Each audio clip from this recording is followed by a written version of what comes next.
Hello, everyone, and welcome. I am so excited to see everyone here for the Tahoe Pitch Showcase. And I also want to welcome our live stream viewers, too. I already saw a bunch of people that jumped on there. The Tahoe Pitch Showcase is now put on annually by Tahoe Silicon Mountain and the Sierra Business Council. And I'm Rachel Arce-McCullough. I'm the board president for Tahoe Silicon Mountain, and I'll be one of your hosts for this evening. We've got just a couple of announcements for tonight. First, if you could turn off your phones so we can make sure none of our presenters get distracted. We do have a hashtag for tonight you can use on Facebook, Twitter, wherever you like. It's Tahoe Pitch. So you can go ahead and send out that tweet using our hashtag. You can also tag us. I have our Twitter handles up there as well. I'll start out first by telling you just a little bit about Tahoe Silicon Mountain. So we've been actually working in this community for more than 8 years now. And we're really here to foster innovation, cultivate curiosity, and facilitate personal connections right here in our local community. And we do that in a number of ways. Through our regular community events, our workshops, this showcase, and collaborations. This is a collaboration tonight with the Sierra Business Council. We do have 3 programs that go on every month. So Mountain Minds Monday, that's really our speaker series, second Monday of the month.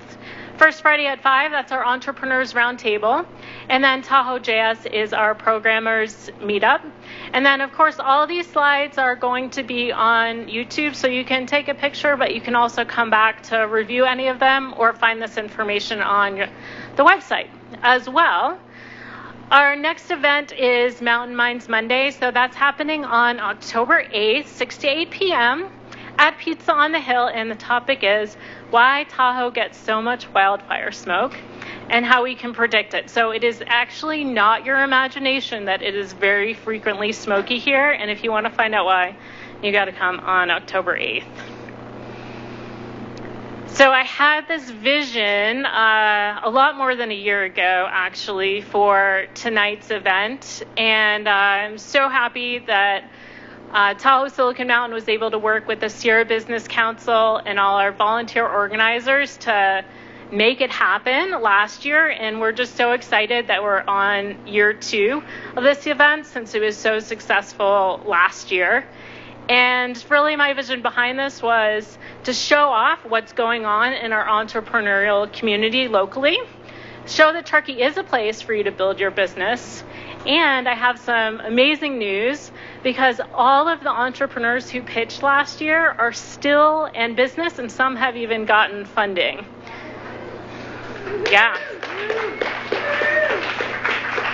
It's amazing. Not surprising, though. I have a ton of thank you slides because this community has really come together to make this event happen. So this event's put on by 2 nonprofits. Tahoe Silicon Mountain is actually 100% volunteer run. We really couldn't do it without, there's probably 20 volunteers here tonight just making this event happen. If you see someone with a name tag, they are a volunteer, so definitely thank them for their help.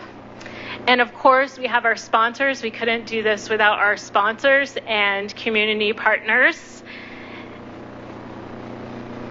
We have a lot of prizes for both judges here tonight. We'll introduce them soon. They're going to choose a winner. And then, if you're wondering what those dots are that you got, you'll be choosing a winner tonight. And even if you're watching our live stream, we'll give you a way to choose a winner as well.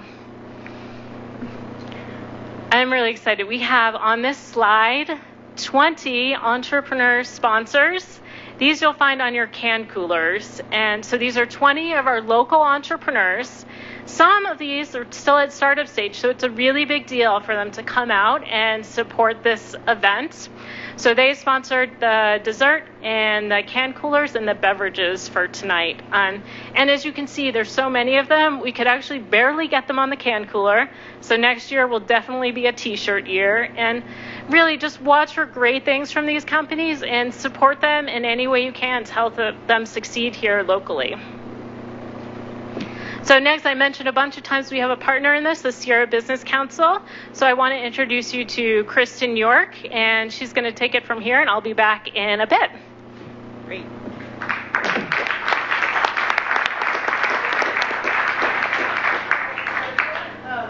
Ask for a better partner with Tahoe Silicon Mountain. I'm Kristen York with the Sierra Business Council. We are a triple bottom line nonprofit based in Truckee. We work regionally, and triple bottom line means that we simultaneously honor the planet and people and prosperity, and we think that they are not mutually exclusive. So one of our best programs out of Sierra Business Council is the Small Business Development Center. And it is sponsored, well, we're supported largely by the SBA, and we have some people from the SBA here. We thank you very much. And our mission is to help small businesses start, grow, and thrive. So the businesses that are here tonight, you're going to see they went through a month-long pitch camp, coming in with their ideas and refining, and they worked really hard. And the important thing is a lot of times with these competitions, you see tech companies. These are all real Truckee organic companies. They were born here, they operate here, and we're really excited. So, I need a clicker. I tend to wander when I talk. Thank you.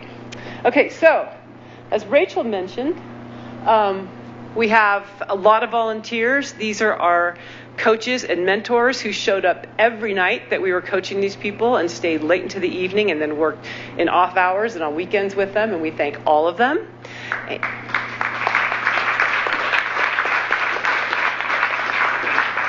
And I want our judges to introduce themselves. We have 3 esteemed judges this evening. Let's start with Laura. Good evening. My name is Laura Hoke. I want to thank Kristen for inviting me to be a judge. I'm really excited about this. So I have a big corporate background, but I decided at some point in time I really didn't like that. So I left that and started doing a lot of work with small companies, doing a lot of international work. So I now am a full-time person here in Truckee. I'm on the board of directors at the Humane Society, great organization. But I guess that's it. Oh, I spent 12 years overseas, so if any of you are thinking of international expansion, give me a call. I can help you with that. Hi, I'm Stephanie Fenton. I'm the managing partner at a small boutique consulting firm called Double Black Advisors. And yes, the skiing reference is the double black part. Okay. It doesn't play as well in Chicago. Come to find out. So after about 20 years in Silicon Valley, my husband and I came up here to the Reno, Tahoe area, and we launched this consulting firm using our experience, mine in tech companies doing product management and operation scaling, and his doing finance. And so we've been here 4 years, and I'm delighted to be here as a judge at this pitch competition, and just want to thank both your organization and Tahoe Silicon Mountain for putting it on. It's just a terrific event. Hi, I'm Jerry Varignano. Whoa. I'm here with Tech Futures Group. We're a nonprofit that provides free business advice to tech companies. We're part of the SBDC, and we support all the SBDCs in the northern part of California. Our services are free. We don't take equity. We don't accept cash. You apply to be a client at Tech Futures Group. If we accept you as a client, we don't accept everyone. We'll pair you with an entrepreneur in residence, serial entrepreneur who provides strategic business advice. These are guys who are high net worth individuals and investors. And then they bring in our specialty advisors. We pay them, but free to you. Somebody who helps with patents, somebody who helps with manufacturing, somebody who will build a financial model so you understand your business better and are better prepared for pitches to VCs and angels. We help with that. And then we also help with government grants. We've been very successful with government grants. So check it out, techfuturesgroup.org. Thanks, Jerry. And if you forget that, you call me because I have a direct line to Jerry. We are in the same network. All right. So how is this going to work? First of all, we have Nina, who's one of our big helpers and sponsors and prize donors. She's going to take a group shot of you.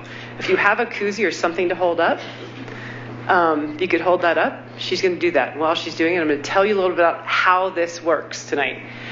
So each finalist gets 5 minutes for their pitch. At the end of that 5 minutes, you're going to hear an alarm go off. They're done. Your job is to clap. Okay? We're cutting them off. We're really mean that way. So you're going to clap, and then the judges have 5 minutes for questions. We won't be as rude cutting them off, but we will cut them off. So we can get everybody done in about an hour. At the end, you have another job. Ready? Up, up. Your job is to vote. Vote for, there is a People's Choice Award. Different than the judges' award. The judges' criteria is about scalable business models, who reaches their goals in 3 weeks. Your job is to vote for which business would have the most impact to you personally. So, in other words, what's your favorite? Okay? That's easy. Okay, so we are getting to the main event.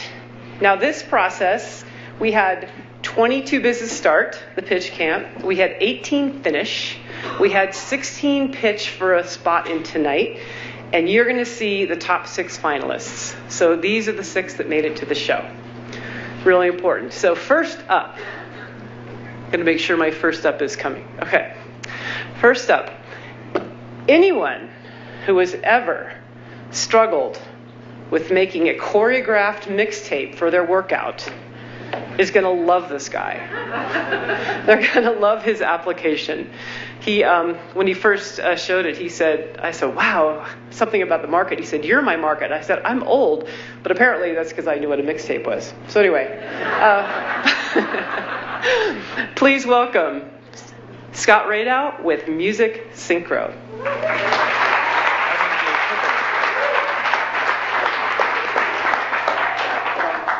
Hold on. I put the clicker down. I got it.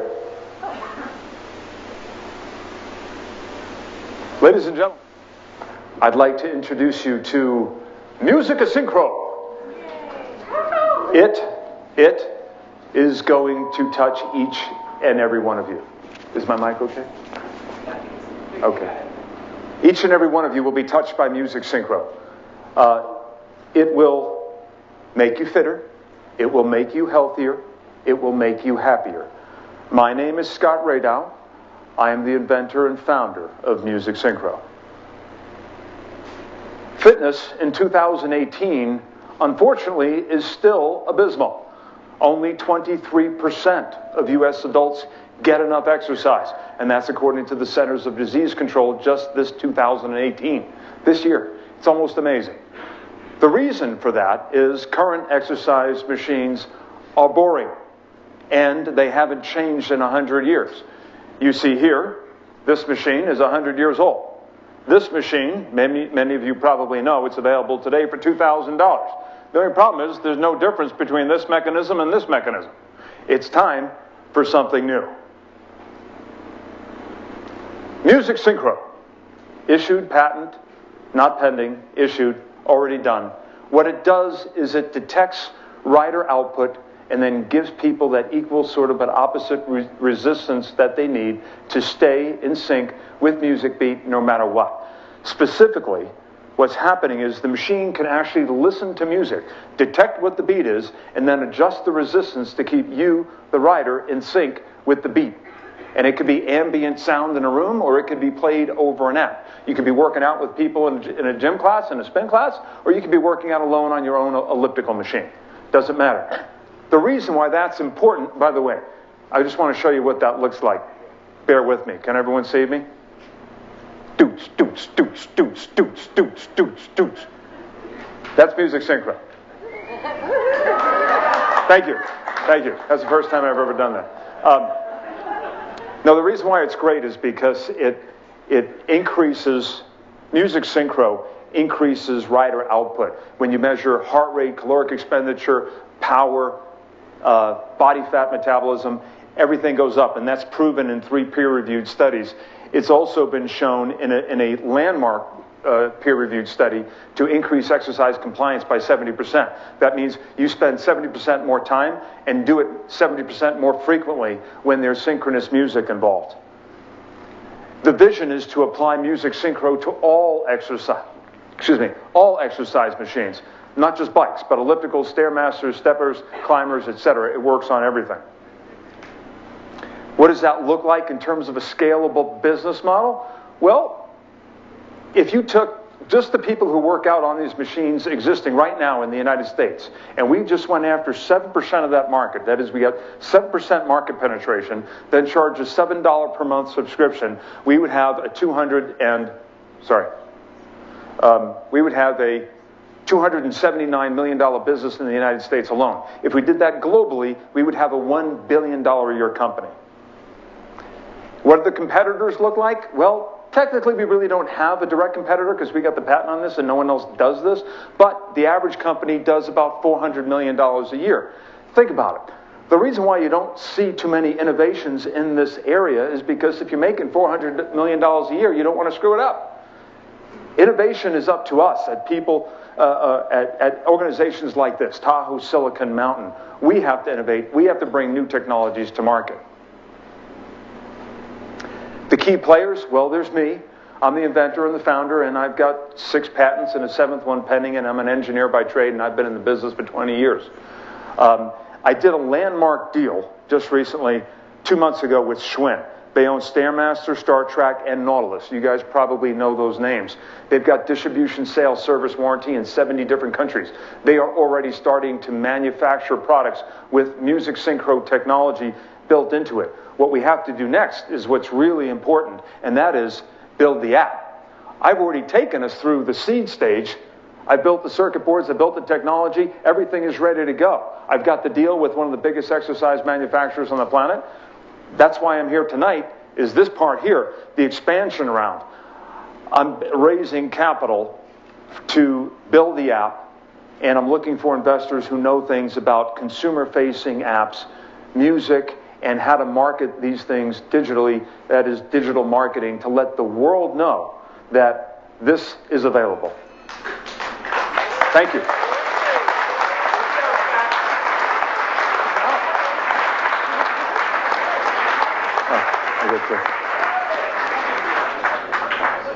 All right, judges, that's mine. Stop them. Okay, judges, 5 minutes. You hear me? So it wasn't until almost the last slide that I understood this was a hardware as well. So there's a component that is hardware that needs to be integrated into existing machines. Do I have that right? Can you hear me now? So I wasn't sure until the last slide that it sounds as if there's hardware, not just an app, but hardware that has to be integrated into existing Schwinn machines or whatever, exercise machines. Is that right? Yes. So we sell these circuit boards to Schwinn, which enable the music synchro technology, and that contract is non-exclusive. So they're going to get the market going for us, and then we can start selling circuit boards to all the manufacturers to get them this technology going as well. Okay, and so the what's the margin on those circuit boards? Do you know? It's typical electronics, probably 25%. But that's, that you're right, it's part of the business, but that's not what we're focusing on here. What we're focusing on is the app side of the business and the subscription side of the business. So yes, it's a source of revenue for the company. My company is going to be revenue positive very, very soon as a result of this, so you're wise to point it out. But it's a typical sort of margin for an electronics company on that side of it. So in your presentation, you talked about the fact that there was a peer-reviewed study, but the app has not yet been developed. So can you say a little bit about how that study was done, given where you are with the technology?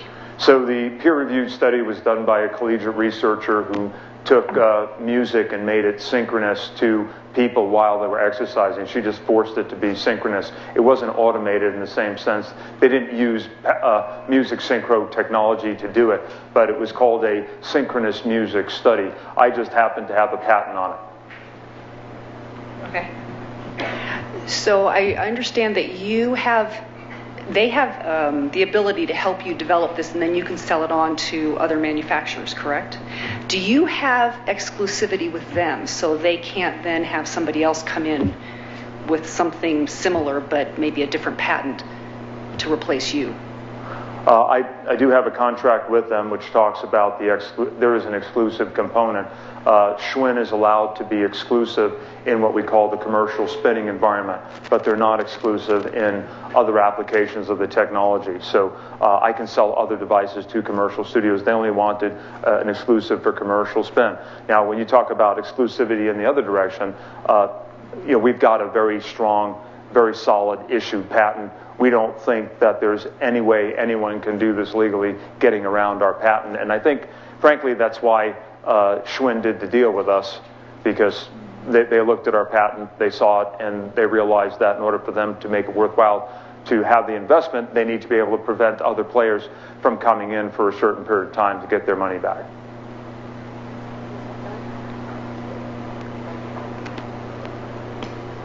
So in terms of your team and who you have to do the work, you mentioned you have yourself as the sales director. Do you have any of your technology team assembled? I have technology consultants assembled. One of the people that didn't make it to the slide due to the shortness of the presentation is my electrical team, who I have. And I have an 8-year long-standing relationship with an electrical subcontractor that has been doing all my circuit boards and could do my apps. However, I'm open to other apps and other app developers and mentors to help us get this technology to market faster and with the right partners. There's a lot of who you know in this business, and for instance, we're looking for a very good iPhone developer who has contacts potentially at places like Apple. Okay. Any other questions?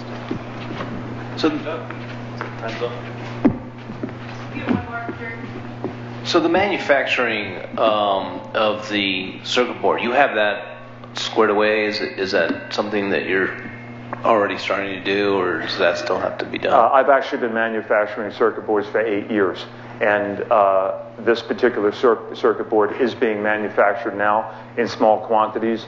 It is fully designed, it is ready to go, it is working, and we can go to volume very, very quickly. We're just waiting for Schwinn to give us the go-ahead to meet their demand. Great, thanks.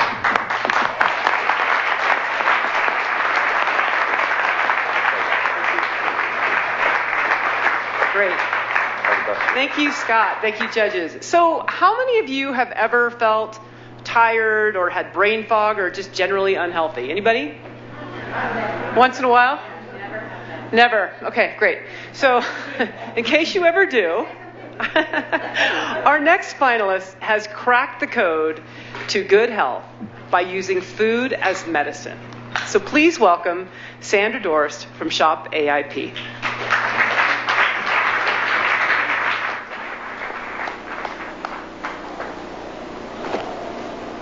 Hi everyone, I am Sandra Dorst and I'm the founder and CEO of Shop AIP, and did not touch anything. Okay. And I launched this online grocery store just over a year ago, and we have over 300 anti-inflammatory products. And I like to think of us as the center aisles of a grocery store. So you can go get your fresh food from the outer aisles, but if you need things to cook with to make that fresh food, you need some snacks, you need food on the go, you need some drinks, you come to Shop AIP. And the reason that I started this company is because 4 years ago, I was diagnosed with a very serious autoimmune disease that, as you can see, left me with issues with my lungs, also my muscles and my joints. And at that time, I promised myself that I would leave no stone unturned to help with those symptoms. So once modern medicine saved my life, I went to figure out how to continue on living. And when you do that, if you can see, it's difficult to see, it's difficult to understand, difficult to read over here. This is what it takes to have an anti-inflammatory diet. It's very cumbersome, it's very complicated, and especially if you're dealing with symptoms, it's very hard to sort of get into the groove with that. And so it took me 2 years to start because of that issue. And I very quickly realized that the reason it's so hard is there's nowhere to shop. And that's where Shop AIP was born. So as you see here, we have everything that you need to get going on this diet. And we've done all the hard and complicated work for you. So this is a sample of some bundles that we put together. So even if you come and you say, oh, I don't know where to start at all, don't worry. Buy some pre-made bundles and we'll get it ready for you. But if you know what your individual items are, you can tell once you look at the website. You can get individual items, case quantities. We have a subscribe and save program. So if you want to save yourself 10% and save yourself coming back every month, you can let it go once a month, twice a month, or once a month, 2 times, every 2 months, every 3 months. And what we really believe is that we are simplifying life while on a complicated diet. And that's just the crux of why I exist with Shop AIP.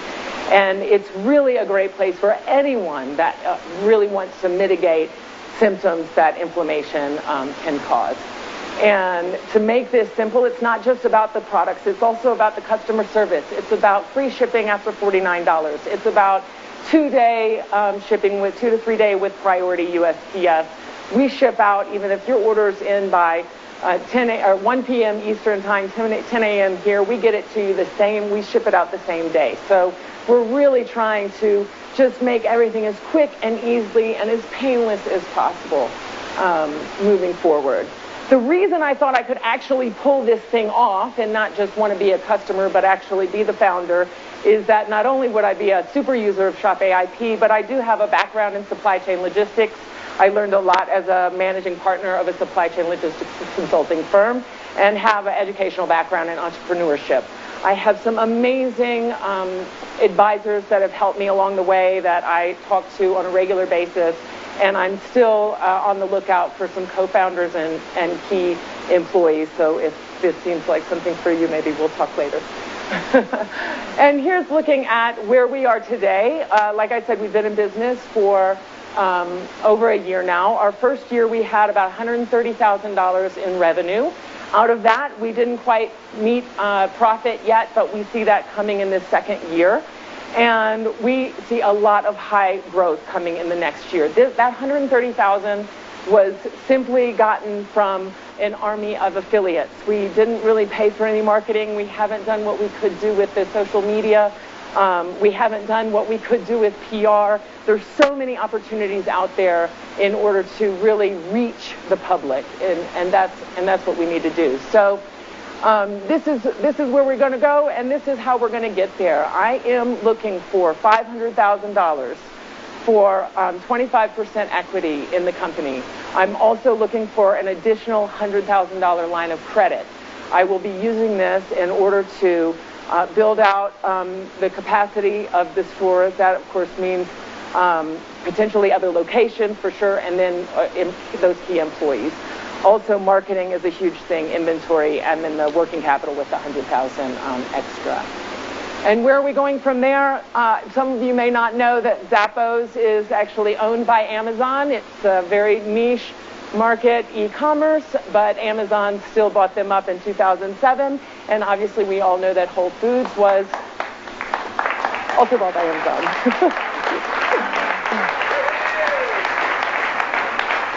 Thank you, sir. Okay, judges. Do you want to go first? No, you go ahead. So at this point, it sounds like you're shipping product. Where are you warehousing and shipping and doing all of your logistics now? Pioneer Center. Okay. Okay.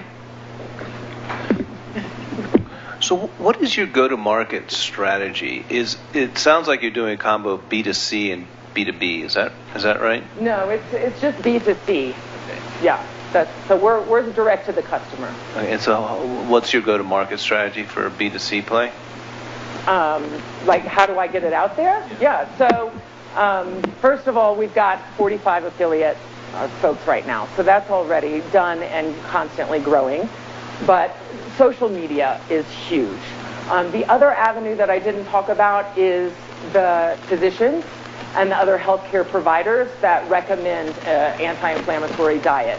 So there's lots of opportunity with that. And I actually have a contact, a dermatologist in the Bay Area that is working to help spread the word with rheumatology and dermatology. so that we can get Shop AIP into the Epic system, the healthcare system, so that when doctors are looking for anti-inflammatory, because we have a blog as well, so we're building a community of information, research, all the latest, so that it's not just a store, but a place that you can really come in, one-stop shop for also education.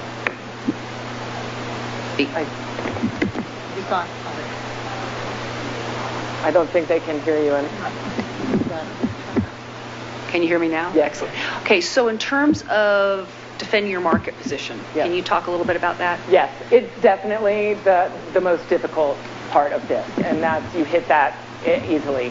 One of the reasons I think investment money is so important, because in order to accelerate ourselves so that we are solely placed in that market to where it will be easier to buy us than to copy us, that's the important thing. I think with the fact that I'm in the community, I'm well known in the community, I'm connected to the most well-known people in that community, helps elevate my position in the marketplace as the leader. I'm currently the only one that is doing this, so I'm the first. I think I'm pretty awesome at it. My customers think we're great and are very grateful. Obviously, somebody bigger with a whole bunch of money could try to throw it at it, but that's why I like the example of Zappos. Amazon tried to buy them. They said no. Amazon tried to copy them. They failed at doing that. Amazon came back and bought them. So even though Amazon sells shoes, they couldn't necessarily sell shoes the way that Zappos does. And it's the same thing for me. My products, are they on Amazon? They are. But if it was that simple, then they would just go and buy them from Amazon, and I wouldn't have the customers that I have. Are you making health claims at all with this? Absolutely not. Good. So what's your plan for scaling? So let's say that tomorrow your orders went up tenfold. Right. What is your plan for filling those orders, and what's the point at which you break even using your current distribution mechanism? Right, that's a great question. So the initial scaling, I've already had to move offices once due to increased volume. I was able to do that pretty quickly, and now I have several employees, so we would just add on hours to their existing hours because they're part-time. So as far as employees in the interim, it would be a pretty quick turnaround. I do know that I will need a bigger space, so I would have a couple of choices. Either the Mancusos will have yet another bigger space for me like they did this last time, or I potentially would have to go to Reno if I couldn't find a warehouse big enough to serve my needs. So that would be step one, is being able to go to Reno, get a bigger space, probably for the same cost here in Truckee. I mean, it's unfortunately the downsides of living in this place that we live, is that possibility. And what's your top line revenue need for the point at which you break even, given your current way you're doing fulfillment? Correct. So I think $250,000 in revenue. That's next year? This year, I expect that this year. This year? Yeah, I mean so we launched at the end of August, so I've just started year 2.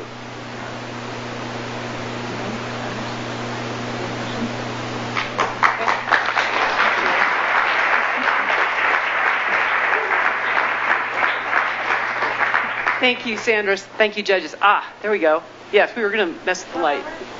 Better? Great. Okay. So anyone who has ever ventured into the social media world knows that a viral post is everything, right? So our next finalist has tapped into the most savvy social media group of all, teen athletes. And she's using these teen athletes are helping drive her business model and spread her marketing. So please put it together for Trina Gold of Big Water.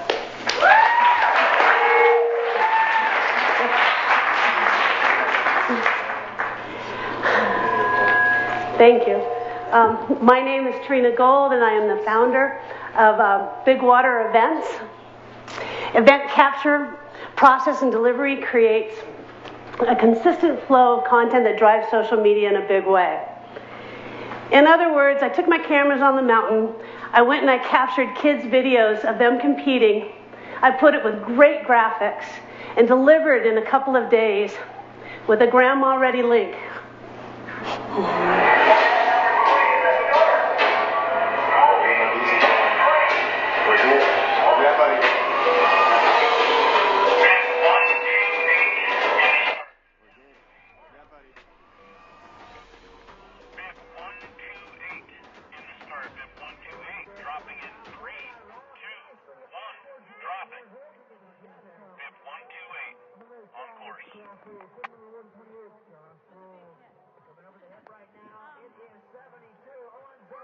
And so I did this for 8 years, and I spent the next 3 years because I knew it was a viable business.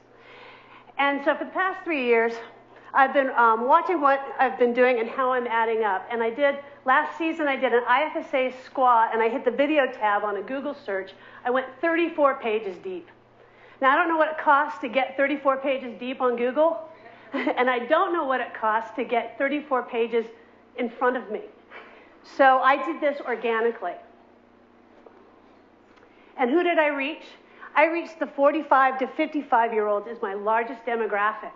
These are the decision makers for the athletic family lifestyle. This is an ideal audience.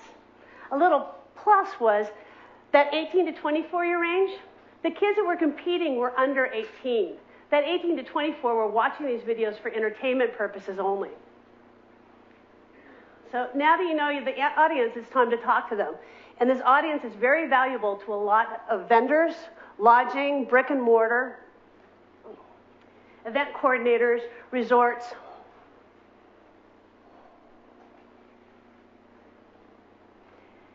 So how do we pay for it? Well, the revenue streams, advertising is the #1. Currently, there are 11 spots on each and every video, and these are really good advertising dollars well spent. These videos last 4 years. For example, an IFSA, International Free Skiers, Kirkwood event in 2017 got 6,500 hits in the first 3 weeks. When it came to 2018, the following year, that same 2017 got another 3,000 hits because parents were watching the venue, and the kids were watching the venue, and the resort was watching the venue to see how it was set up the year before. Another revenue stream is channel. If you are a resort, if you are a gymnasium, if you are a dojo, and you host a lot of these events, it behooves you to host your own channel. And that has a whole nother advertising opportunity. And then another stream is direct video sales.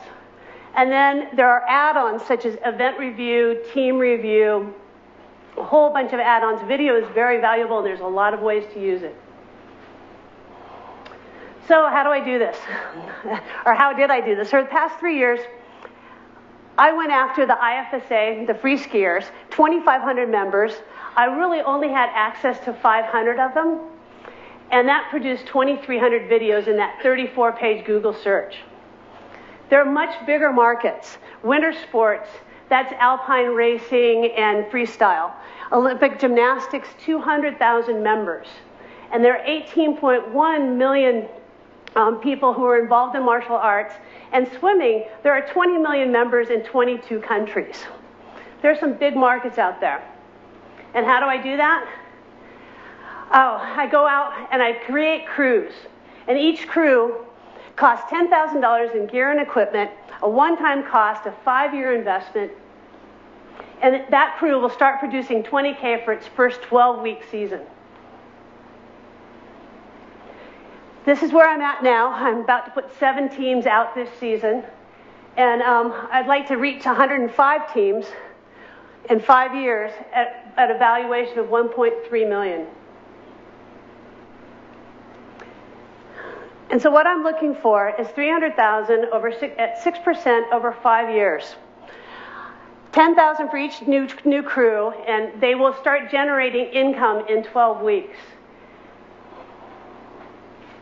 And then I hope to be self-funding by the beginning of year 4.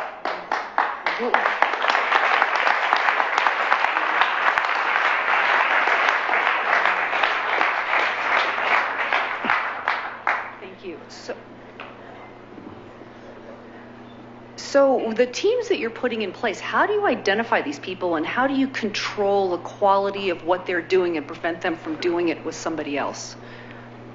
It's not photography, it's not videography, it's the back end. All of the footage comes home. And so it's the workflow that I've developed in the back end. The videographers actually are not videographers. When they're on the mountain, they need to be mountaineers. I can teach mountaineers to be videographers. I can't teach videographers to be mountaineers. And with gymnastics, I need somebody who is involved in gymnastics so they know where to stand and how to set up a camera. And how do you find these people? Usually they're in the industry. A lot of them have aged out. So they're no longer competitive, but they'd still like to be a part of it. Have you to date done any deals with any of the people who you think are really interested in spending their advertising dollars that are repeat deals as opposed to a one-time deal? Last year, I brought on some sponsors just as a test run. And at the end of the season, they turned to me and said, we're in. We want to do it again. They really felt that they got their money's worth. And can you say a little bit about the scale of what they sponsored for you? Was it one team? Was it output of a couple of events? Did it pay for itself? Yeah. They were sponsors. One did the sponsors of the Mighty Mites, the little tiny kids, and there's 4 events there. Another sponsor ranged through all alpine racing. And then another sponsor ranged the whole gamut, did all of the events, free skiing and the kids programs and the alpine racing. So let me see if I got this straight. So you get video from a bunch of people, and then you process it in the back end and produce this Grandma Ready link. Is that right? Yeah, and I send it out by email, and everybody starts sharing. So where do you run out of time, money, space? If you were to get 1 million videos, how many could you actually produce at and meet the demand? Each crew is self-sufficient. So each crew goes out and captures, and then there's a processor on the back end. Is that an automatic process? No, it's a person. It's a person that I train that's there in the back end. And they process for each team. So whatever the team brings in, that should be processed. Where I run out of space, I think, is just if I run out of space, enough desks to put up enough computers and enough bandwidth to upload. Are there others who are doing similar things to what you're doing? And if so, what makes what you're doing different? Everybody has tried. We've seen the videographers, the photographers. My kids were on the circuit. Both of them competed. And so many people have tried, but nobody could make it work because they could never make the numbers work. I went in a different attitude. I didn't want to make the parents pay. I'm a parent. I have a soft spot there. And so I decided to divide it up between resorts, advertising, and parents. And that was the only way I could make the numbers work. And it was a success because then the parents shared the videos. And they don't mind the advertising. They think it looks cool. It was parent-driven from the very beginning.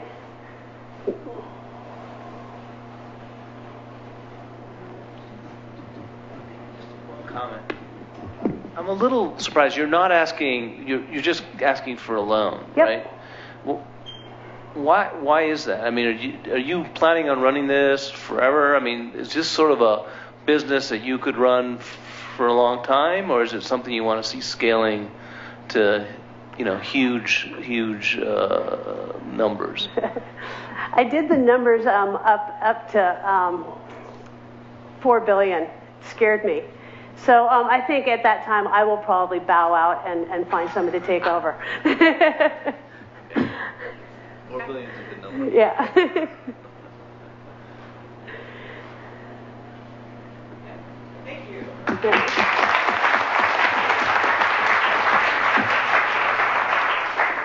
Okay.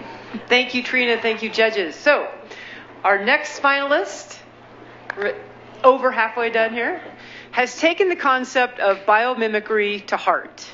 She has let nature inspire her business idea, and she's come up with a game-changing product. Please give it up for Sue Morganti.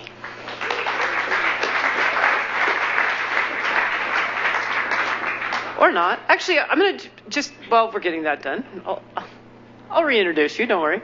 So Jerry made a great point. What you're seeing up here, and Jerry comes from Silicon Valley, tech ventures. A lot of what we work with are specifically not tech businesses.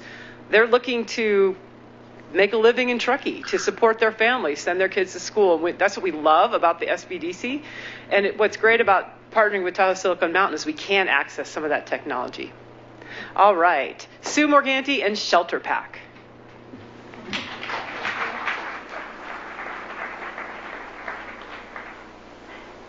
My name is Sue Morganti. I'm the founder of Shelter Pack. Our mission is to provide portable, temporary, four-season shelter to all those who need it, whether for recreation or relief. The problem we've seen is that humans are at a huge disadvantage when it comes to thriving outside. We're not designed for cold weather. We're not protected from the sun. We have no natural bug protection. We wrinkle when it's wet. This is an otter. We need sleep to thrive.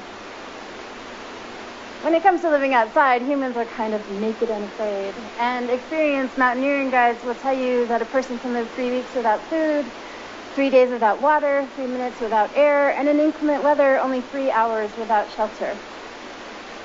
So the solution to that, unfortunately for many people, setting up and managing gear can be a daunting task. You have to put this all together in a hurry, especially. The solution we've come up with is the Shelter Pack. It's a waterproof backpack that converts to a four-season tent in an instant with an incorporated sleeping pad, sleeping bag cover, and room for all of your essentials inside. And with a Shelter Pack, you can literally stop,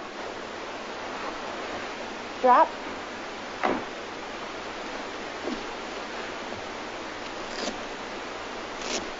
and camp.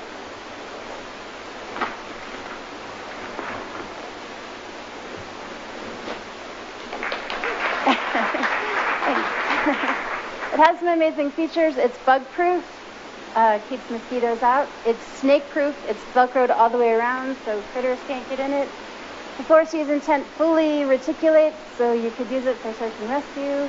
And the pack separates to make the backpack part of it freestanding, and it can be used as a crash pad for climbers.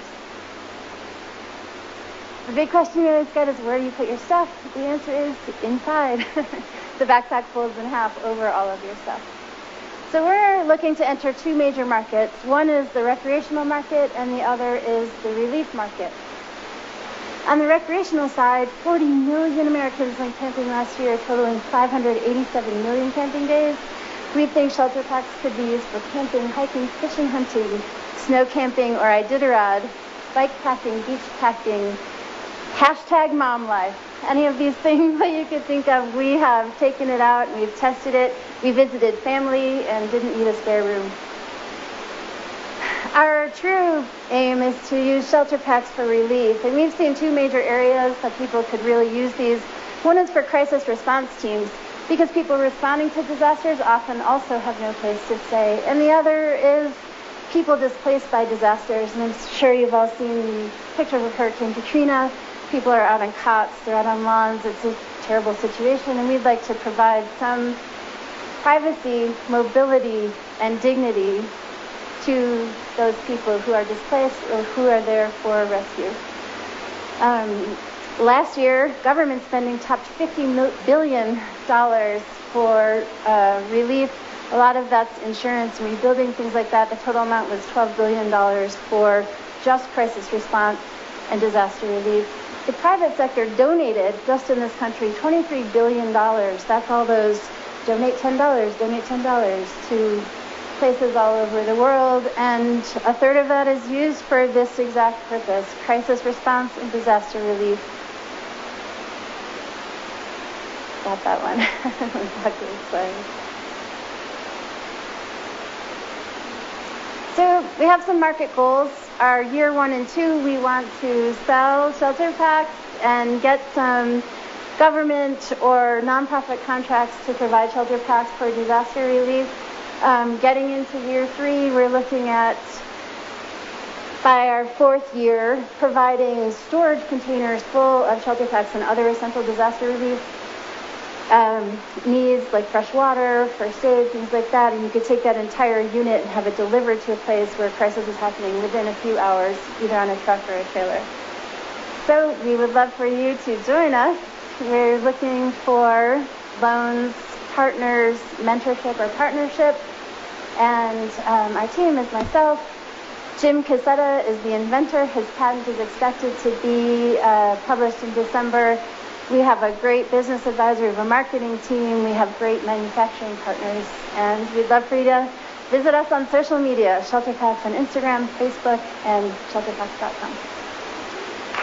Thank you.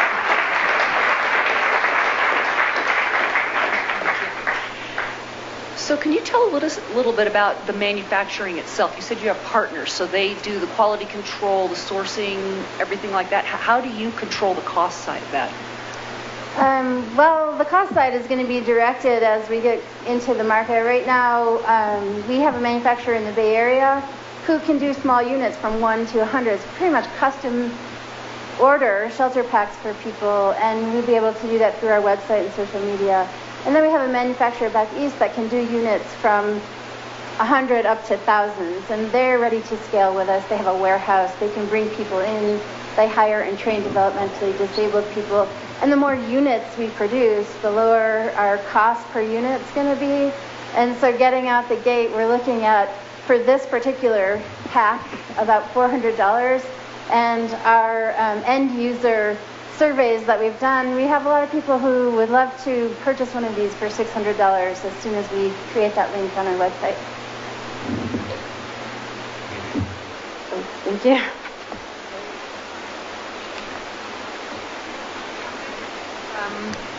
How many have you sold to date, and what has been the feedback, both good and bad, from people who have used them? What's the top, we love it because, and gosh, you guys should think about this?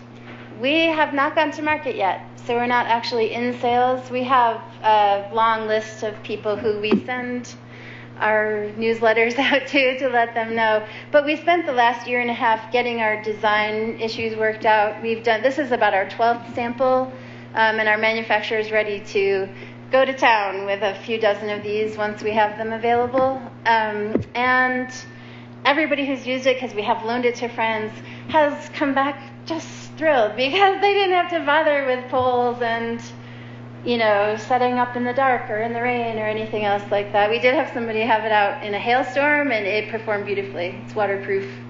It's warm in there. It has a window. So, does that answer I think that was it. Would you anticipate making different models for the relief versus the outdoor? Absolutely. We have, with this manufacturer we have in the Bay Area, we're able to produce heavy-duty models. We could make one for an Iditarod racer that has the heaviest materials that would withstand 10 degrees. For the relief models, we're hoping to, the long goal is to get on continents and manufacture on the continents where people need them. If we were making one for malaria prevention, we could make it all netting. It would be very lightweight, but it would have these same functionality. Have you done any market testing other than talking to friends and family? Not at this point, because we want to wait until we have a few dozen available, and then we have some social media influencers who we're planning to send them to, let them beta test, send them to their friends, or let their friends use them and use that feedback. So you haven't talked to the crisis relief, crisis response and the disaster relief folks about their use? Because it seemed like if I remember correctly, your chart, it seemed like a relatively good percentage of your sales. We hope to, by year 3, be doing that kind of contracting for large quantities of units, 500s. We want to go to city governments, county governments, nonprofit agencies like the American Red Cross. I do have a woman in Sacramento who I've been talking to, Artenia Moon, and she does consultancy for disaster relief companies, kind of creating a disaster-proof response to individual communities. And what do those disaster agencies use now? In other words, who are your competitors? Well, it's hard to tell because our response efforts are pretty new. You know, for the last 10 years, you've had people using cots and blankets. Anybody who's seen, you know, the images from the hurricanes lately, that's about the extent of the response. That's in that moment where people are displaced and don't have anywhere else to go. How much does it weigh? Question number 2, major question. When it's empty, and this particular model, which is heavy duty, weighs about 8 pounds. We can make it lighter, we can make it heavier, and that's without putting your stuff in it. But this one weighs about 8 pounds. How are you going to do price testing? Because there's some very different groups of users that you're going after here. Have you thought through how you're going to do the pricing? Because if you start low, you can't go back up again. Right, yeah. We have done a lot of research and a lot of comparison with similar people with similar corporate culture. Thank you.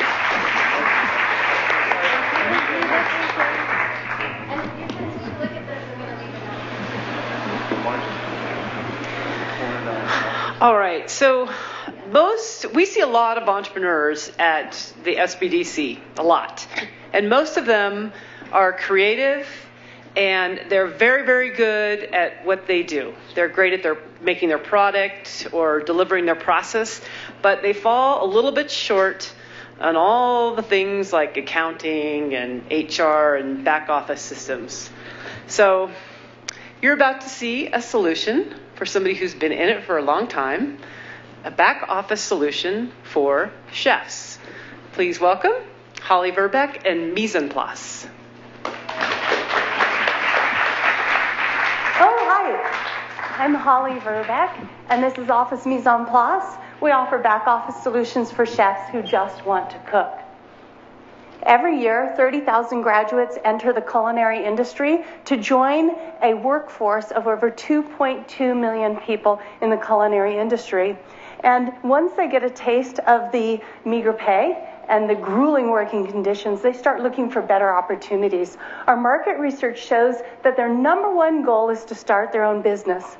The problem is that most of these culinary entrepreneurs will fail or struggle significantly for one or all 3 of these reasons. Number 1, they know more about cooking than they do the business of running a business. Number 2, they're overwhelmed by the back office day-to-day operations. And number 3, they make the fatal mistake of trying to do too much on their own. Chefs want to spend their time doing one thing, and that's cooking. That core activity takes hours of preparation every day, and it's called mise en place. That's what's created each day in the back of the kitchen. And I'd like to show you what Office Mise en Place offers for the food industry in the back office. We offer 3 products that we believe we can deliver using large business tactics and bringing to small businesses so that they can operate more cheaply, more easily, and without the aggravation. I'd like to share with you about those products. Typically, chefs will turn to these resources for the professional development and education that they offer. None of these services, however, offer the done-for-you back office solutions that the small culinary business entrepreneur needs. Our 3 products looks like this. The first product is an online education program. It's been packaged and delivered and tested and sold to 6 clients already. It contains great value when you consider that a business degree or a culinary degree exceeds $50,000. And clients who've bought this first product overwhelmingly purchase one of these other 2 products.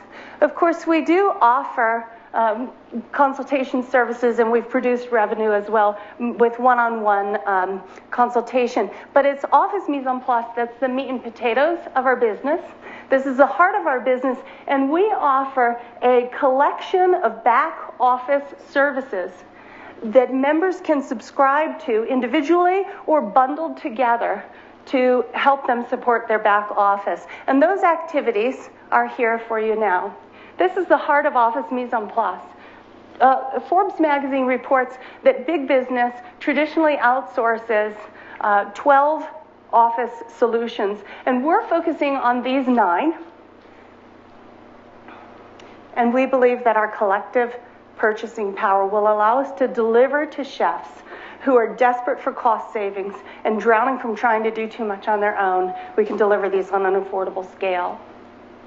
20 years ago, I started developing private chef solutions and systems for a chef that I knew. No, he happens to be my husband. And that's how, because I realized that so many chefs were overpaid were underpaid and overworked. Switch that. and that's how our local Truckee business, Hey Chef, was born. And all of this time, I never learned how to cook. And that's because my team and I focused on the back office solutions that were necessary to support chefs in running and operating their business on a day-to-day basis. And our passion is in elevating the careers and the dignity in the profession of being a private chef. Our conservative projection, starting regionally and then going nationwide, looks like this over the next 3-year period. And the foundation of our success, we believe, is based on our 20-year success with our local business, Hey Chef. We're requesting partnership and funding to scale. And I wanted to point out that T-Sheets is a business that was recently acquired by Intuit for $340 million, and it's also a back office solution similar to what we're offering to our niche market. We seek chefs nationwide who are dying to make their mark, whether they're young graduates, which are male-female mix, all the way up to professional chefs in lifetime career chefs who tend to be male and frustrated by overwork, overpay, and crisis. Our go-to-market strategy focuses on 4 segments. And the foundation of our success is our,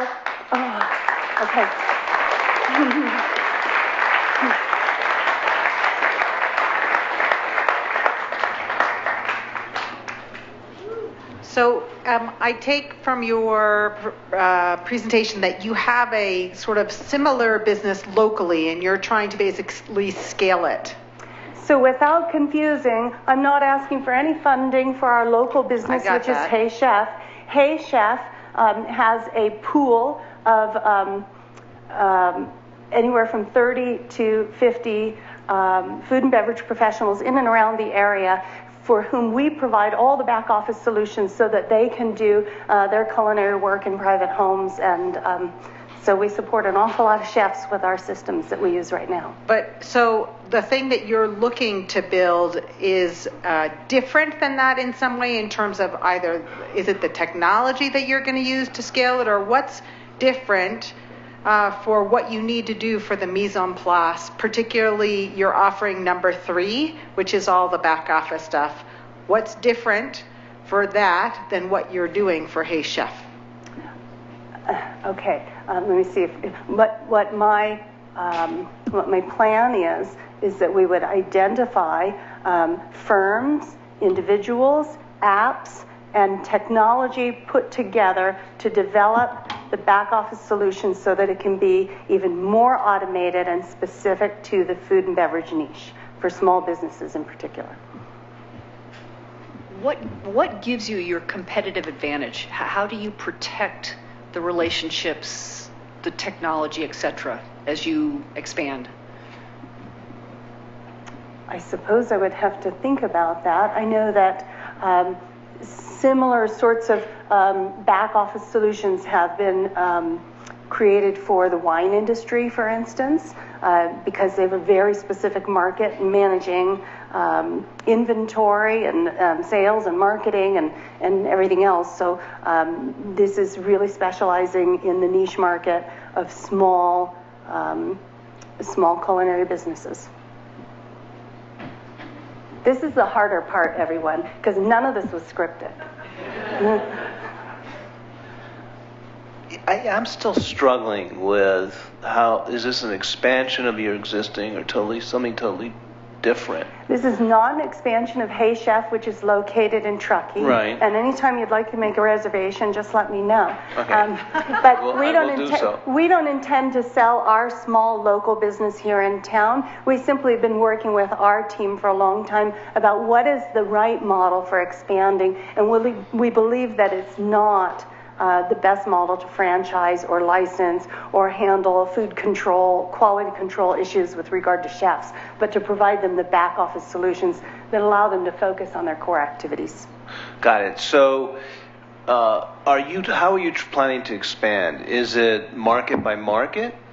Yeah, it's starting regionally and then growing nationwide. So basically start region. And the reason you're doing that is starting regional, market well, I think by it's market. more affordable. It's more affordable, but is it easier to identify the folks locally that you need as well, or? I don't think so much, but there's an awful lot of events, and there's culinary schools, which is one of our main segments to market to, and without increasing the price of reaching all of these markets, it would be easier to reach the Northern California and Nevada region first. So what's your first market, do you think? Outside, Truckee is what you have now, but what's your first market? Well, it's been Truckee. I've got some ongoing clients right now. Is that where you're going to start for this mise en place? That's business? not my preference because they would become my competition. Right, exactly. So what is your first market outside of Truckee? I would say Sacramento in the greater Bay Area. There's a model that was called Kitchit in the Bay Area that burned through about $8.1 million in VC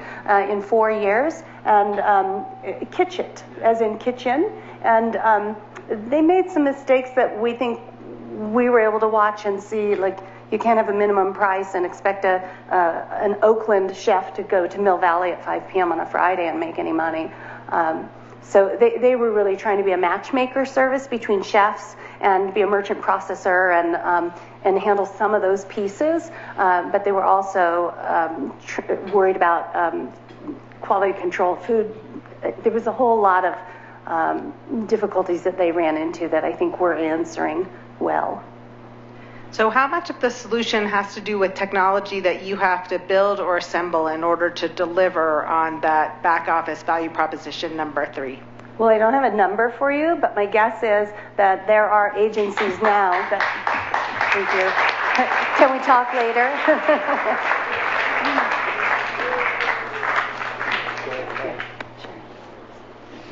All right. This is fantastic to see everybody up here after all this work. So now for something completely different. This is actually our only nonprofit for the evening. And we work with nonprofits from time to time when they are kind of high potential.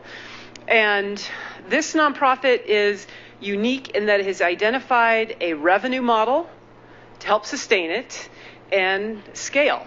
So when I first heard Peter talk about this nonprofit, he captivated me for about 2.5 hours.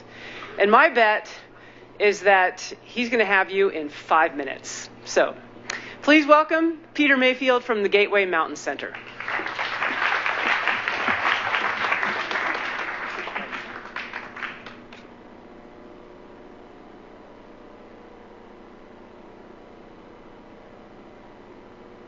When Joe was 3, he was taken from his home because his parents were addicted to heroin. He did multiple foster placements over the next 8 years until he was brought back to our community to live with an elderly aunt in 6th grade. He kind of triggered while he was in school and had a violent outburst, and he actually punched the principal in the face. For that, he was sent to Utah for 2 years to a lockdown reform facility. He came back as a freshman in high school and was referred to our program for treatment. Gateway Mountain Center is a 12-year-old nonprofit founded here in Truckee and at Donner Summit. Our mission is to help youth of all backgrounds learn, heal, and thrive. We are seeking philanthropic investment to help us build our capacity, help many more kids, and eventually scale across the I-80 corridor. And kids today really need help. Across the U.S., resiliency amongst youth is seriously declining. At the same time, kids suffering from anxiety and depression is steeply rising, and sadly, so is youth suicide. Disconnection is the problem, and the system to help these kids exacerbates disconnection. We have developed an empirically proven model that's nature-based for treating high-risk kids. The world is catching up. The healing in nature movement is catching on. Recently, the New York Times featured it. This month's Outside Magazine as well. From prevention to treatment, we focus on growing social and emotional skill, doing experiential adventure learning, all to build resilience, grit, and self-efficacy for kids. We do this in 3 main areas. We have schools who come and visit us for 3, 4, or 5 days from all over Northern California. We do wellness classes throughout our region, focusing on higher need kids, such as the continuation high schools, the community schools, but also at Alder Creek, North Tahoe, and Truckee High. And then for the highest need youth, we do intensive one-on-one therapeutic mentoring. These kids get a 3 or 4 hour session each week. We call our treatment method 4 Roots for Growing a Human.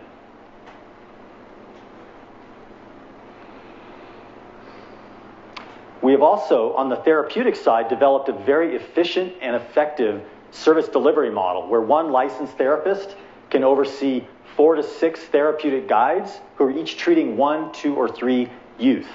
The youth get the attention they really need, and the whole system works well.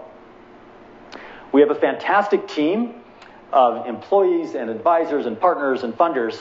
A little bit about myself. I'm a long-term entrepreneur. I started in the 70s as a world-class rock climber. I became chief guide of the Yosemite Mountaineering School for all of the 80s.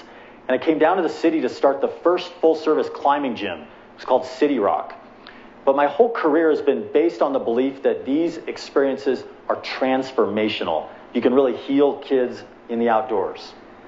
I want to highlight a couple key partners. We were the first nature-based program to become certified by Medi-Cal, and now with Nevada County and Placer County, we're doing that work. And a new partnership with UC Davis Medical School. 4th-year residents in psychiatry are doing an elective rotation to come and learn our method, work with us, do research on our method, and ultimately we hope to publish that research. And we have all this support because our methods work. We recently did a survey in partnership with UCSF, Dr. Kathleen Tebb, and across the board we showed significant improvement in emotional regulation, the ability to face setbacks and challenges, and relationship to family. We have a diversity of revenues from government contracts, which are growing, and school contracts, which are recurring every year and also growing. Our growth edge is to build more foundation support and more individual philanthropy to support our work. Our budget this year will end at just under $1 million, and we will be continuing our 30% growth rate that we've had for 5 years, keeping that ratio of 60% revenue from services and 40% from philanthropy. To scale the mountain, we need to build the base camp. We're seeking $500,000 to build our capacity and grow our programs and help more kids. Back to Joe. I visited him last week. A year later, he is doing fantastic. He's off all his medications. He's succeeding in school. He has a really good job, and he's really connected with his family. Invest in Gateway Mountain Center. Your return will be saving lives, improving our community, and changing the world. Thank you.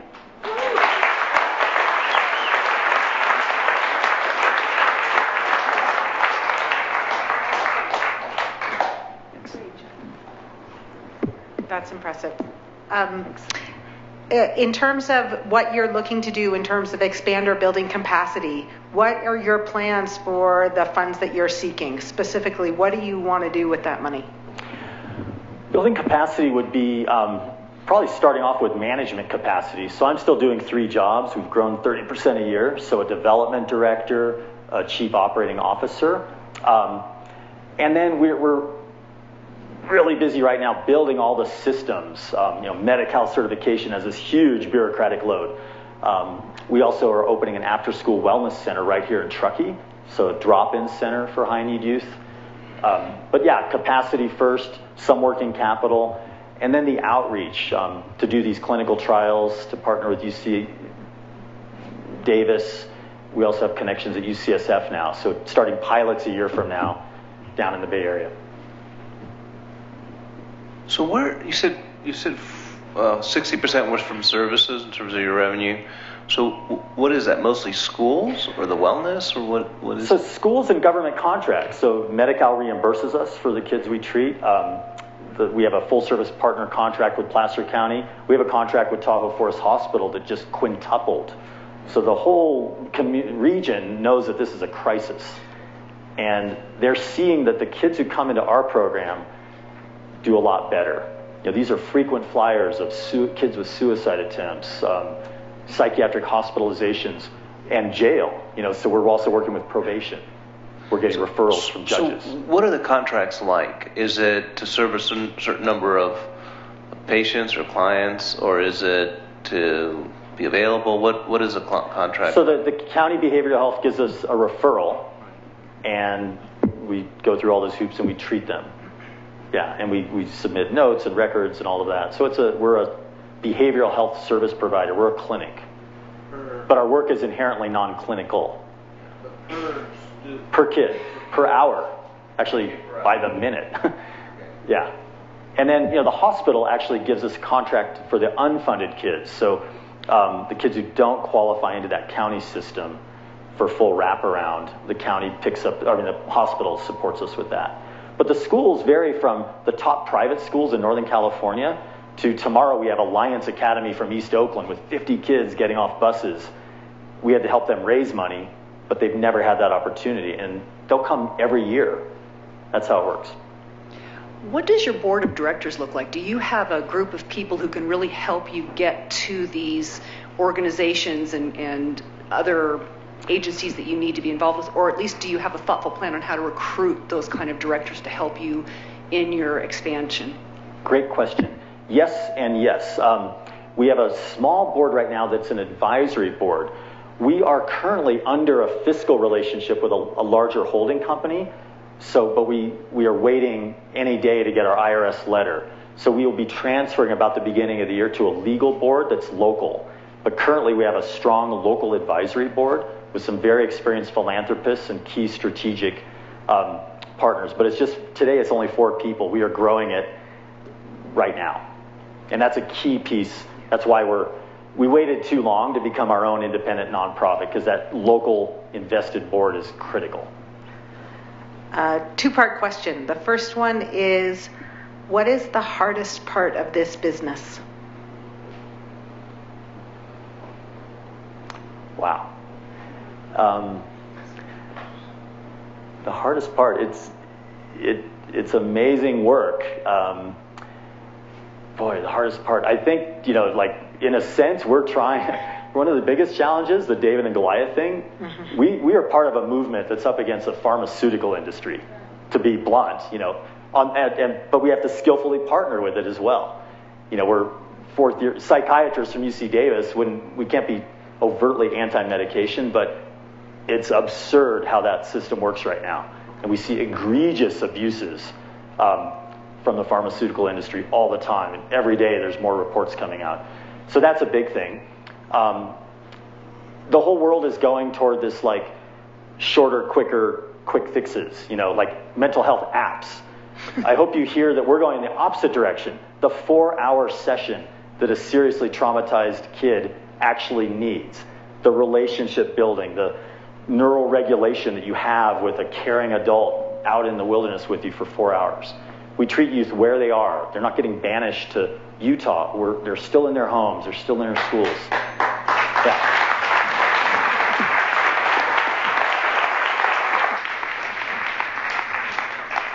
Okay, I just want to be the first to say, for all 6, nailed it. Completely.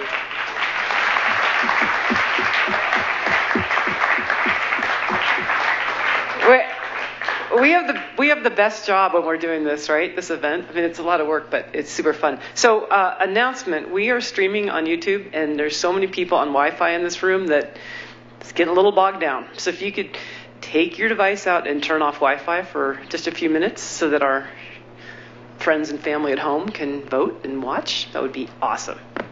So, I'm going to tell you a little bit about you have a job to do. Okay. Rachel's going to come up and give you criteria for voting, but this is a real deal. There's some great prizes here. The Roundhouse has been very generous with a couple gift certificates.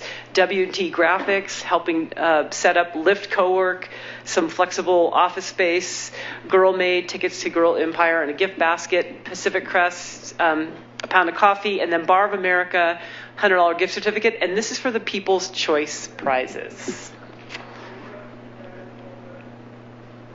And the judge's choice is, so you saw Trina up here. She's donated a 1-minute Founders video. We have some counseling with Heidi Roitzen, Lyft co-work again, Mick Conley, who's in the room.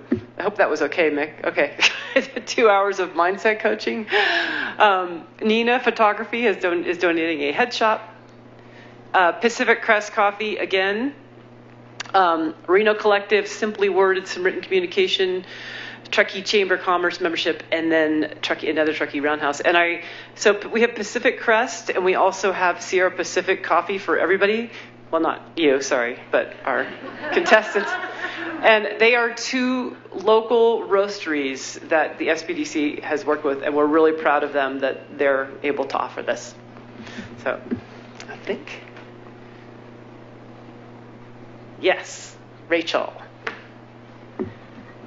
All right, so I'm going to talk about voting. So all of you got dots, right, when you checked in. And so what we have over here on this side of the room is sheets. There's one for every presenter. And then you just go ahead and take your dot and put it on the sheet that you want. Since I'm an engineer, I get to ask you, if you could put your dots in a nice grid, it will take us like 2 seconds to count them, and you'll get out of here on time. Because you also have another job. More food and dessert is now out on the table. So you're going to be between both sides of the room. And then if you could just take your seat as soon as you're done, that would be great. If you're watching online, you can vote by putting the name of the person you'd like to select in the YouTube comments. We'll also be counting those. And so our winner announcement is going to be right at about 7:55. So you can come back online then if you're on YouTube and just be in your seats by then. And it's time to go vote.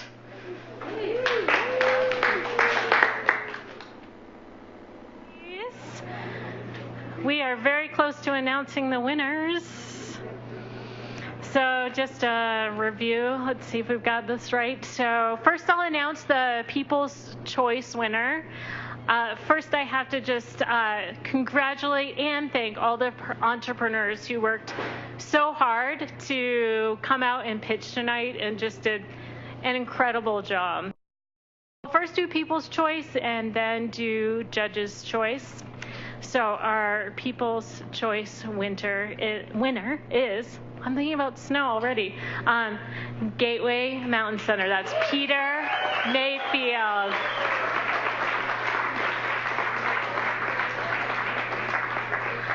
And thank you all for doing the wonderful grids so we could count. It made Garrett's life a lot easier. So we'll get a quick few picture snaps, and we'll do some more photos afterwards.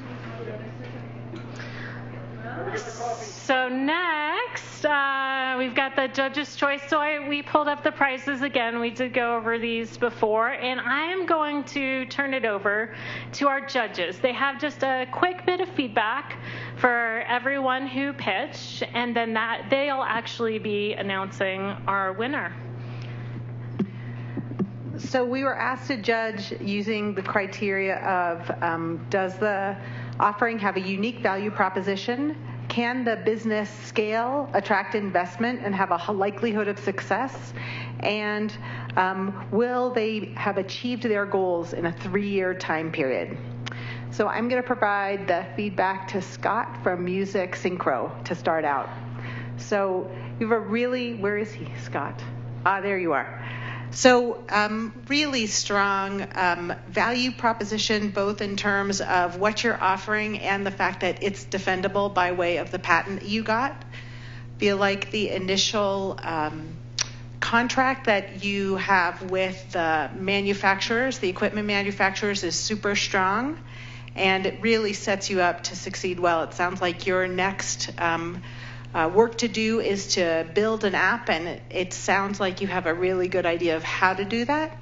And really your overall delivery for your presentation was very compelling, so super strong. I think the one thing to maybe think about is how to make sure that you're price tested where you want to go in at the market, and also that the technology that you're going to build will enable you to have the flexibility that you'll want to have over time as you expand. Okay, so I'm going to talk about, is Sandra? Okay, excellent. I really could relate to what you were talking about here with AIP because my husband has some problems along that line. So I understood your value proposition, and I think that there is definitely a big market out there. I think that your presentation was good. I think that your background in supply chain and logistics is going to be really, really helpful on this, and especially the background in entrepreneurial ventures. So I think you've got a great opportunity here. And Trina, there you are. So I thought what you have here is a great idea. I love the fact that there's a real potential for it to go viral, to get more and more users. I think that what you showed in terms of the video was very, very compelling. So I really actually got very excited about it, which I normally don't when I see these kind of things. I sort of say, okay, whatever. But this one I like. So I think scaling it is going to be harder than you think. So I think you're going to need to do a lot of quality control in terms of the videos you get or in terms of the people you approve or whether they're reliable. And I think reaching out to the advertisers and stuff, some of that's going to happen on its own. Some may not. So I think when you get big enough, you're going to need to get somebody who knows how to do that from a social media perspective. But I really liked what you had. Thanks. Okay, Sue for Shelter Pack. Loved the idea and loved the product. I think that one of the biggest surprises for all of us was that you have two market segments that you're looking at, which is the outdoor and the relief. We think that's fantastic. One of the things we really encourage you to do, though, is look hard at what's required to do those two, because they're very, very different things, and you may want to start out on one versus the other. Or, for example, if you're going to be trying for the relief, there are some very stringent government regulations you have to go through and long processes. So we think that it's a great idea. The other thing around the manufacturing, you're right, there's a lot that has to go into the manufacturing. The price point, though, we're a little bit concerned about the testing and making sure that you're testing it with the actual users versus just people who have the social media presence. But we think it's a great idea. Holly, there you are. So it's very, very clear that you understand the need in the market really, really well, right? And part of that, of course, is the business you have today. And I can't stress enough how important that is. You aren't the kind of person that, because of your knowledge, needs to go out necessarily and do a whole lot more testing, at least in terms of their needs. I think you need to test a little bit about what they're going to want, whether you want to really offer 3 products or just offer one. I think once you understand that, you maybe find it's more powerful to simplify what you offer rather than do too much at once. But I thought it was very, very clear you understand the market. It was great. And Peter, there you are. So very clear value proposition and really strong revenue already with your existing contracts with agencies that need an alternative to the stuff that they've been trying to do for years that hasn't worked, and good way of getting enough supply power in by way of using arms and legs from UC Davis and other entities to try and supplement what must be hard to find a really good, strong wilderness guide who has strong therapeutic skills. I'm sure that is not the most common way that those types of people are configured. So it's good that you figured out a way to augment your needs in that area. It feels like you have a really, really strong revenue model going forward, and that you have very clear plans of how you would use the funding, so it sounds like you can reach your goals in the 3-year time period. So the one thing that we thought about for you is thinking about how to defend your position in the market by way of either getting intellectual property around the approach you're taking to therapy, or intellectual property around the guides you're creating, so that you can actually defend your territory from others who might want to copy what you're doing, which I think would be hard to do, but someone will try. So, and the winner is? Go ahead. No, you did. And the winner is Gateway Mountain Center.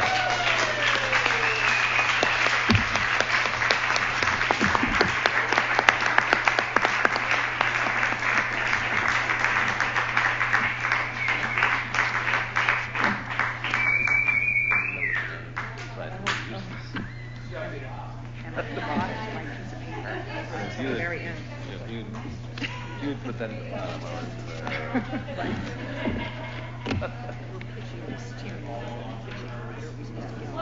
No.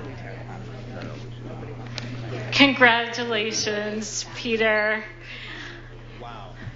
And we'll have actually everyone, presenters and judges, stick around for some photos. I do want to say just a huge congratulations, Peter, a huge congratulations really to everyone who participated.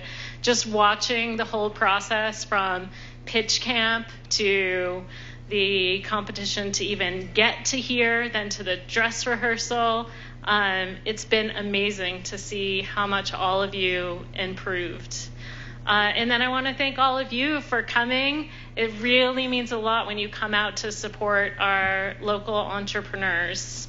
I want to do a last thank you to all of our sponsors, our volunteers, partners, judges, co-organizers, presenters, to Tahoe Truckee Community Television. They're back there making the live stream happen. And one last thing, so we have a bunch of food left over. We've got some bags, so you can package it up and take it for your lunch. We can't donate anything that's open, so please go ahead and take it with you. And thank you all again, and have a wonderful night. And Kristen has one last thing. Thank you. So I saw the People's Choice. There were a lot of votes everywhere. I also was able to hear what the judges were saying. I just want to remind everybody in the room that there were a lot of different asks. It wasn't always about, I need money, and sometimes the money wasn't that much. So if you heard something tonight that resonated with you and you want to reach out and connect with one of these entrepreneurs, or you know somebody who does, you can probably find them, or you can always find Rachel or myself. Our cards are out there. In fact, most of the entrepreneurs' cards are out there. So stay supporting Truckee entrepreneurship, and it's going to be even better next year. So thank you.